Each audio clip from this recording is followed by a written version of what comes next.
dari kelompok Three Dreams. Saya Santia Amira Maulani. Saya Bayara Maulidia. Saya Arini Sana Fakira. Jadi di sini kami akan mempresentasikan hasil diskusi kelompok kami tentang bioteknologi. 3. Kali ini saya akan membacakan karakteristik teknologi modern dan juga tradisional atau konvensional.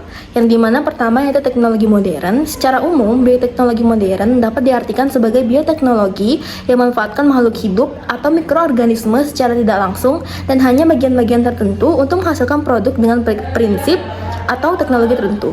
Kemudian terkait dengan proses melahirkan produk bioteknologi modern, ada dua teknik utama yang digunakan, yakni yang pertama yaitu rekayasa genetika, merupakan teknik yang melibatkan perubahan sifat materi genetik organisme hidup dan memasukkannya ke dalam organisme inang untuk mengubah sifat organisme inang.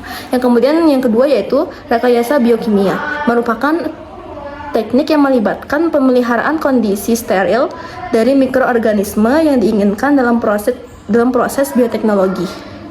Teknik ini dilakukan untuk mendapatkan produk tertentu seperti hormon, antibiotik, vaksin, dan juga obat-obatan.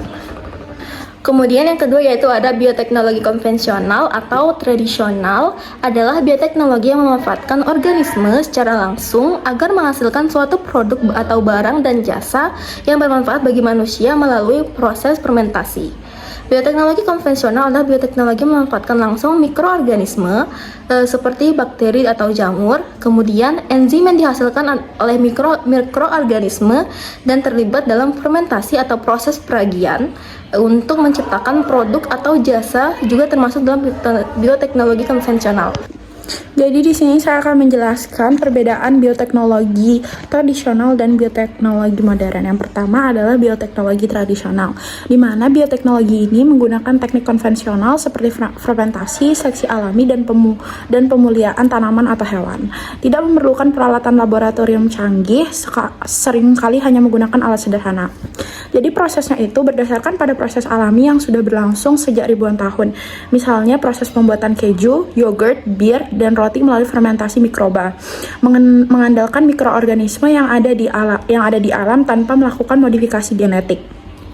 Jadinya, produk-produk bioteknologi tradisional ini termasuk makanan dan minuman fermentasi seperti tempe, sake, dan anggur, menghasilkan varietas tanaman dan hewan baru melalui persilangan dan seleksi alami. Umumnya, bioteknologi konvensional ini dianggap aman karena telah digunakan selama berabad-abad. Regulasi biasa lebih sederhana dibandingkan bioteknologi modern.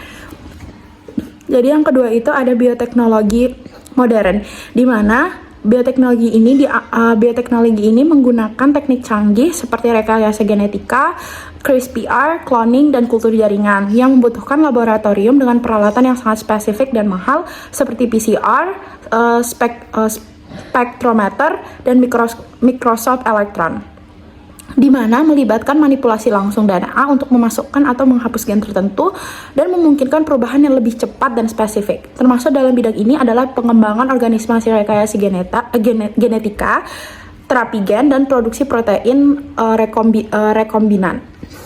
Di mana produk bioteknologi modern meliputi tanaman transgenik seperti jagung BT, kedelai tahan herbisida, obat-obatan bioteknologi, dan vaksin, memungkinkan pengembangan terapi medis yang dipersonalisasi dan peningkatan produk dengan sifat-sifat yang unggul.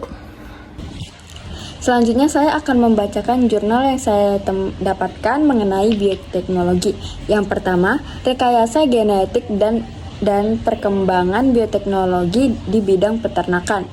Bioteknologi tradisional adalah bioteknologi yang memanfaatkan mikrobia atau organisme untuk memodifikasi bahan dan lingkungan untuk memperoleh produk optimal.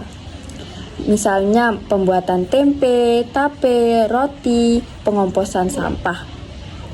Sedangkan bioteknologi modern dilakukan melalui pemanfaatan keterampilan manusia dan melakukan manipulasi makhluk hidup agar dapat digunakan untuk menghasilkan produk sesuai yang diinginkan manusia, misalnya melalui rekayasa genetika. Yang kedua, pemanfaatan mikroorganisme dalam pengembangan makanan halal berbasis bioteknologi. Bioteknologi dibagi menjadi dua, yakni bioteknologi konvensional dan bioteknologi modern. Produk bioteknologi konvensional terdiri dari kecap, keju, yogurt, kefir, nata, tape, dan tempe. Sedangkan produk bioteknologi modern antara lain seperti enzim, glukosa hasil hidrolisis enzimatis, dan beberapa bahan tambahan pangan serta produk hasil rekayasa genetika. Yang ketiga, upaya mendorong kemampuan berpikir kreatif mahasiswa dalam inovasi konservasi pangan. Penggunaan bioteknologi konvensional digunakan untuk meningkatkan nilai gizi dan cita rasa suatu bahan pangan.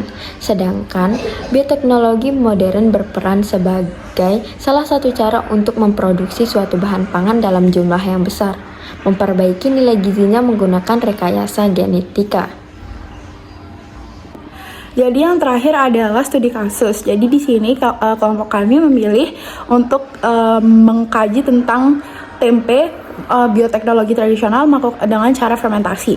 Di mana saat ini banyak orang yang ingin mendapatkan protein yang baik namun dengan harga murah, atau bahkan memang vegetarian atau memang harus untuk mengganti dan tidak mengkonsumsi daging merah ataupun yang lainnya. Jadi tempe dibuat dengan proses fermentasi menggunakan jamur. Fermentasi tersebut menggunakan jamur dari spesies Rhizopus. Jadi yang digunakan yaitu Rhizopus aliogoporus, Rhizopus oryzae, Rhizopus arzius, dan lainnya. Nah, ini akan mengubah protein kompleks kacang kedelai yang susah untuk dicerna menjadi protein sederhana yang mudah untuk dicerna. Nah, cara pembuatan tempe yang pertama, rebus kedelai selama 30 menit, rendam kedelai selama 1 malam, kupas kulit kedelai, tanak kedelai hingga matang, kedelai ditiriskan hingga matang, tambahkan ragi ke kedelai, bungkus dengan daun pisang atau plastik, lalu diperam selama semalam. Terakhir, tempe siap dinikmati.